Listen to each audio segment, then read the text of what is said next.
नमस्कार, 1 दिसंबर 2009 के America live में आपका स्वागत है। सबसे पहले नजर डालते हैं आज की खास खबरों पर। राष्ट्रपति ने अफगानिस्तान नीति लागू करने के आदेश जारी किए। बुधवार को जनता के सामने रखेंगे अपनी नीति। ओबामा प्रशासन की पाकिस्तानी सरकार को नई पेशकश। मीडिया रिपोर्टों के मुताबिक पाकिस्तान से आर्थिक और सामरिक सहयोग को बढ़ाएगा अमेरिका, लेकिन आतंकवादी संगठनों से तोड़ना होगा नाता। और ब्लैक फ्राइडे के शॉपिंग धमाके के बाद अमेरिका में मची साइबर मंडे के ऑनलाइन शॉपिंग की धूम। वॉइस ऑफ अमेरिका का मैं हूं अंशुमान आप्टे। अब खबरें विस्तार से।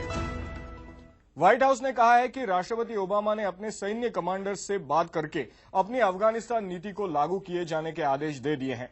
भारतीय समय के अनुसार बुधवार की सुबह राष्ट्रपति बराक ओबामा जनता के सामने अपनी अफगानिस्तान रणनीति रखेंगे, लेकिन उससे पहले अमेरिका में ये चर्चा गर्म है कि आर्थिक और घरेलू मुद्दों से जूझता अमेरिका किस तरह से इस युद्ध में लगने वाले पैसों का इंतजाम करेगा।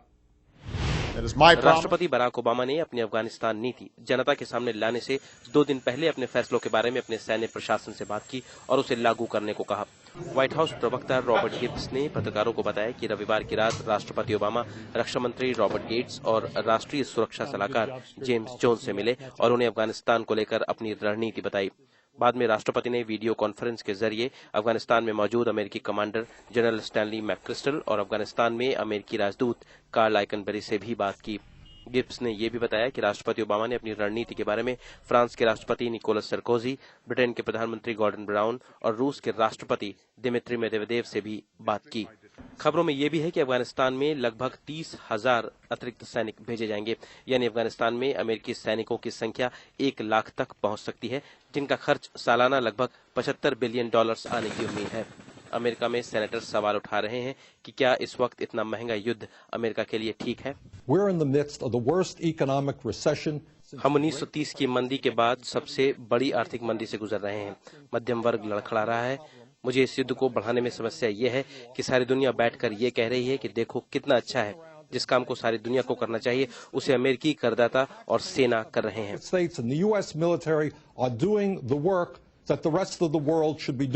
लेकिन कई सेनेटर्स ये भी मानते हैं कि इस वक्त अफगानिस्तान में अमेरिका एक ऐसा युद्ध लड़ रहा है जिसे अमेरिका को हर हाल में जीतना है। ये वही जगह है जहां तालिबानियों ने रशियंस के जाने के बाद कब्जा किया, अलकायदा के साथ साठगांठ की और 9/11 को 3,000 अमेरिकियों को मारा। मुझे उम्मीद है कि राष्ट्रपति दुनिया से ये कहेंगे कि ये अब कभी नहीं होगा। हालांकि कई सर्वेक्षणों के मुताबिक अमेरिकी जनता में अफगानिस्तान में युद्ध को लेकर समर्थन घटा है, लेकिन कई अमेरिकी इसे जरूरी मानते हैं।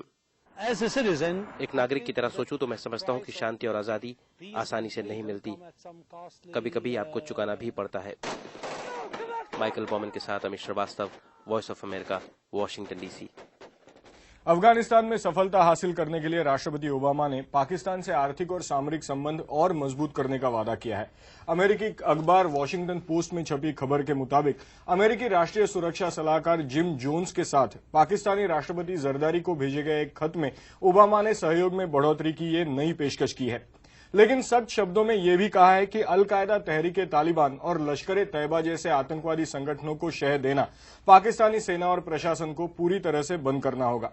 तो इस नई पेशकश के मायने जानने के लिए आइए बात करते हैं कोकब फरशोरी से, जो वीओए की उर्दू सेवा के कार्यकारी संपादक हैं। कोकब, स्वागत है स्टूडियो में। Thank you. तो ये जो एक रिपोर्ट में कहा गया है कि एक नई पेशकश की गई है, तो इसे पाकिस्तान में किस तरह की इस पर प्रतिक्रिया हो रही है? इसमें जो 2 एलिमेंट्स हैं, एक तो जो पेशकश का है, दूसरा आप जो सख्त लैंग्वेज की बात कर रहे हैं। तो पेशकश का जहां तक है तो कैरी लूगर बिल के जरिए हम देख रहे हैं कि पाकिस्तान के लिए एड में वैसे भी इजाफा किया जा रहा है। उसमें भी उसकी कुछ ऐसे शिकें थी, कुछ ऐसी कंडीशंस थी जिस पर इतराज किया गया। लेकिन जो दूसरी बात है, जो कि लैंग्वेज की बात है, कि उस पर पाकिस्तान ने रिएक्ट किया था। उस वक्त भी, ये नवंबर के 2nd वीक में ये जेम्स जोन्स पाकिस्तान के ट्रिप पे गए थे और उस वक्त रिपोर्ट सामने आई थी कि उन्होंने ऐसा कोई लेटर डिलीवर किया है। तो पाकिस्तान के जो फॉरेन मिनिस्टर हैं शाह महमूद कुरैशी, उन्होंने काफी स्ट्रांगली इस पर रिएक्ट किया था। तो इस पर जो कंडीशंस इस किस्म की हैं जिसकी तरफ आप सख्त जबान की बात करें, उस पर स्ट्रांग रिएक्शन आया था, लेकिन जो सपोर्ट है फाइनेंशियल या मिलिट्री के लिए वो तो जाहिर है उस पर कोई ऐसी बात नहीं है। और जहां तक ये सख्त लैंग्वेज जो आतंकवादी गुट हैं उन पर कार्रवाई की जो बात कही गई है, तो क्या अब भारत ये अपेक्षा कर सकता है कि जो भारत को जिन गुटों से खतरा है, लश्कर तैयबा से स्पेशली, तो उन पर कोई सख्त कार्रवाई हो सकती है? अंशुमान, उसमें ऐसा है कि जहां पर ये कन्वर्ज कर रहे हैं, देखिए एक जो है तालिबान, उसका इंडिया से जाहिर है कि कोई सच बराह रास्त रब्ता नहीं है। इस वक्त पाकिस्तान का पूरी तरह से फोकस उस पर है और ऐसे ऐसे इलाकों में पाकिस्तानी ट्रूप्स जाके कार्रवाई कर रहे हैं जहां पर हंड्रेड्स ऑफ इयर्स में ट्रूप्स जो हैं वो नहीं जा सके या कार्रवाई नहीं कर सके। पाकिस्तान की हिस्ट्री में तो हुआ ही नहीं, तो पाकिस्तान ने वहां ट्रूप्स भेजे, वहां कार्रवाइयां हो रही हैं। पर से इंडियन स्पेसिफिक इसको आप नहीं कह सकते। हाँ, ऐसे कोई भी ग्रुप्स जो कि टेररिज्म में इन्वॉल्व हों उनके खिलाफ तो कार्रवाई हो रही है, लेकिन वो कोई ये समझना कि वो इंडिया स्पेसिफिक होंगे ये अभी नहीं कहा जा सकता। और इस मतलब खबर के मुताबिक ये भी एक उसमें प्रपोजल है कि भारत और पाकिस्तान के बीच रिश्ते सुधरने के लिए या सुधारने के लिए अमेरिका इनकरेज करेगा दोनों देशों को। तो पाकिस्तान इस बारे में क्या अपेक्षा रखता है अमेरिका से? पाकिस्तान तो हमेशा से चाहता है कि कोई इंटरनेशनल इन्वॉल्वमेंट हो। जाहिर है इंडिया इस आइडिया के अगेंस्ट है कि थर्ड पार्टी इन्वॉल्वमेंट, और या पाकिस्तान तो चाहता है कि अमेरिका या कोई भी इस तरह से कोई भी इंटरनेशनल कोई मेजर प्लेयर हो जो कि थोड़ा सा कुछ आए और इस मामले में दोनों मुल्कों को अगर साथ लाने में या कोई भी और मीडिएशन का कोई इस तरह से है, तो पाकिस्तान तो यूएस की इन्वॉल्वमेंट को यकीनन वेलकम करेगा। हिस्टोरिकली तो यही रहा है। एक छोटा सा जवाब दीजिए कि इस नई स्ट्रैटेजी में पाकिस्तान अफगानिस्तान में स्टेबिलिटी लाने के लिए क्या भूमिका अदा करेगा? पाकिस्तान का तो रोल बहुत इंपॉर्टेंट है अंशुमन, और जैसे कि जिस स्टोरी का आपने रेफरेंस दिया उसमें भी एक अननेम्ड ऑफिशियल को कोट किया गया। उन्होंने कहा कि पाकिस्तान से जाता है सक्सेस का रास्ता अफगानिस्तान के लिए। तो पाकिस्तान का रोल बहरहाल बनता है एक पड़ोसी मुल्क होने की वजह से भी, और ऐसे ग्रुप्स जो कि दोनों तरफ डिस्टेबलाइजेशन ला सकते हैं और ला रहे हैं, पाकिस्तान में भी, पाकिस्तानी तालिबान के नाम से, और अफगानिस्तान में भी।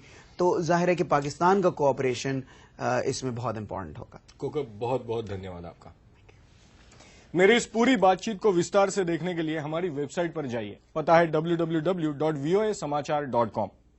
थैंक्स गिविंग त्योहार के अगले दिन शुक्रवार को अमेरिका में ब्लैक फ्राइडे के सेल्स का फायदा कईयों ने उठाया।